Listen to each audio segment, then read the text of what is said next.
आज प्रणितीच्या प्रचाराकरता म्हणून आलेले आदरणीय उद्धवराव ठाकरेजी, त्यांच्याबरोबर आलेले शिवसेनेचे सर्व प्रमुख नेतेगण, व्यासपीठावर असलेले आमच्या बरोबरचे सर्व सहयोगी, नावं घेणार नाही कारण वेळ लागेल त्यामध्ये, सर्व सहयोगी या निवडणुकीकरता म्हणून पाठिंबा देणारे, सातत्यानं काम करणारे आदरणीय सर्व नेतेगण, आत्ताच कॉम्रेड आडम यांचं भाषण झालं आणि आपण सगळ्यांनी ते लक्षपूर्वक ऐकलं. एक आमच्या सोलापूरची ती मुलुक मैदान तोफ आहे आणि ज्या तऱ्हेनं ते बोलतात तसं ते वागतात, ती गरिबांच्यासाठी झगडणारा एक प्रमुख कार्यकर्ता. आज उद्धवराव इथं आले.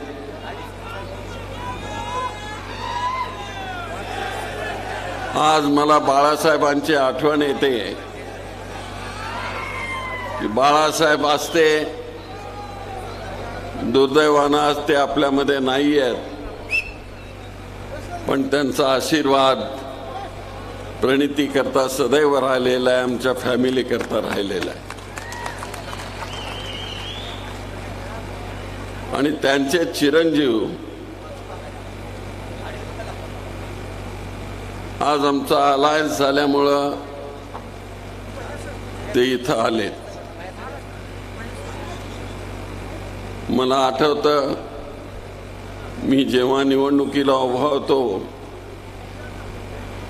आणि मुख्यमंत्री होतो तेव्हा भारतीय जनता पार्टी बरोबर शिवसेनेचा अलायन्स होता, तर त्यांना बीजेपीने खूप प्रेशर केलं होतं की तुम्ही सोलापूरला गेलं पाहिजे आणि ही निवडणूक जिंकली पाहिजे आणि सुशील कुमारला पाडलं पाहिजे म्हणून. पण बाळासाहेब वस्ताद असे काय भारतीय जनता पार्टीला ते वळणारे असे नव्हते. ते आले सोलापूरला, सर्किट हाऊसमध्ये गेले, त्यावेळेस सर्किट हाऊसमध्ये त्या हॉटेलमध्ये गेले, सरोवरमध्ये चहा घेतला आणि परत मुंबईला निघून गेले. एवढ्या प्रकारचं त्याने प्रेम माझ्यावर दाखवलं, ते आम्ही आयुष्यामध्ये कधी विसरू शकणार नाही.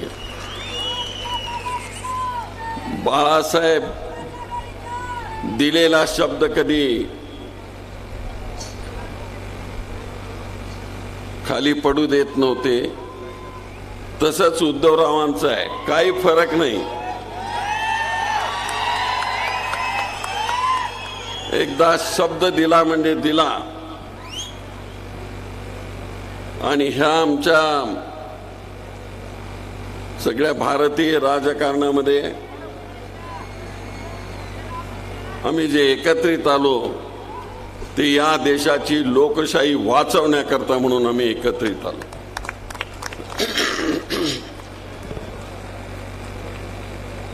नाहीतर हे शक्य नव्हतं. ज्या वेळेस दिल्लीमध्ये बोलणी चालू होती, मीही त्यामध्ये सुरुवातीच्या काळामध्ये अग्रही भूमिका घेत होतो की मला माहिती होतं बाळासाहेबांचा विचार आणि त्यांची हिंदुत्वाची भूमिका. बाळासाहेब सातत्यानं सांगायचे की माझा एक ड्रायव्हर होता सय्यद म्हणून, आणि बाळासाहेब आम्ही कधी कधी एकटे रात्री जायचे, तर त्याच्यावर ते प्रेम करणारे, याच्यावरूनच मला ते कळायचे की बाळासाहेब हे सर्व धर्माची प्रतिमा घेऊन निघालेले एक थोर नेते होते. आणि तेच उद्धवरावांनी त्यांच्या पावलावर पाऊल ठेवून काँग्रेस बरोबर अलायन्स केला आणि आज सर्वधर्म समभावाची भूमिका घेऊन आम्ही निघालो. पण त्यांनी त्यांचं हिंदुत्व सोडलेलं नाही, परंतु सर्वधर्म समभाव घेऊन ते पुढे निघालेले आहेत. हे राष्ट्र टिकलं पाहिजे, हे राष्ट्र जिवंत राहिलं पाहिजे, जातीच्या धर्माच्या नावावर ह्या राष्ट्राला तोडता कामा नये अशा प्रकारची भूमिका घेऊन ते निघालेले आहे. मित्र हो, मी जास्त बोलणार नाही, पण आज भारतीय जनता पार्टी हे देश तोडण्याचं काम करते आहे. आणि पंतप्रधानजी तर ते हुकुमशाह बनू पाहत आहेत.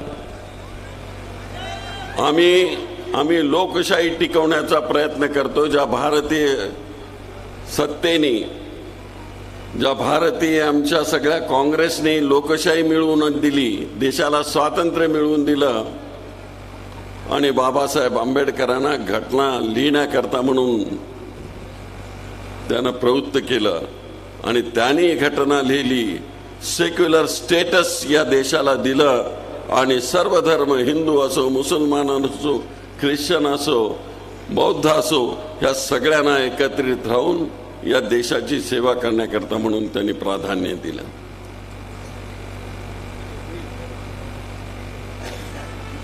पण हे आपल्या देशाचे पंतप्रधान आज हुकुमशाह बनू पाहत आहेत. ही खरी लढाई हुकुमशाही विरुद्ध लोकशाहीची आहे.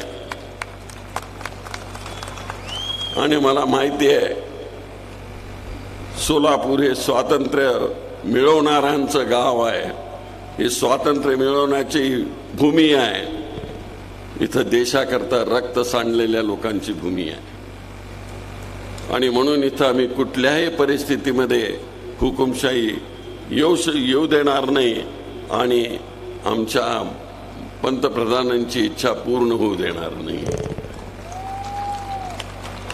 असो, आज ते प्रणितीच्या निवडणुकीच्या निमित्तानं उद्धवराव इथं आले. मी एवढंच त्यांना म्हणेन की तुम्ही प्रणिती करता इथं आलात, काँग्रेस पक्षाकरता म्हणून इथं आलात आणि प्रणितीला आशीर्वाद देण्याचं तुम्ही काम करणार आहात. पण मित्र हो, येणाऱ्या 7 तारखेला तुम्ही वेगळ्या पक्षामध्ये आहात, पण 7 तारखेला प्रणितीचं चिन्ह आहे हात.